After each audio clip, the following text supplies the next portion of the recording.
Le péché passera, mais Jésus-Christ ne passera jamais, car il est la parole de Dieu. Alors ne limite pas la main de ton Dieu. Dieu n'est pas limité par ton péché. Ton péché ne peut pas diminuer Dieu. Il est moins grave de perdre que de se perdre. Bien-aimé, le péché produit la mort spirituelle. Le péché ferme la bouche de notre témoignage. Le péché, bien-aimé, nous rend aveugles aux yeux de Dieu. Le péché, bien-aimé, paralyse notre marche avec Dieu. Le péché nous sépare de Dieu. Le péché, bien-aimé, nous rend mendiants aux yeux de Dieu. Bien-aimé dans le Seigneur.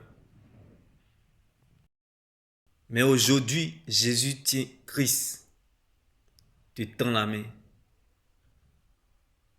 Accepte-le. Ne meurs pas avant ton temps. Ne meurs pas avant l'heure. Ne meurs pas seul. Ne meurs pas avant la mort. Bien-aimé, il n'y a pas de résurrection sans mort. Un mort ne réagit pas. Alors accepte Jésus. Car tu peux tout avoir sur la terre et rater le ciel. Il y a toujours un après cela dans la vie. Il y a une vie après cette vie que nous menons sur la terre.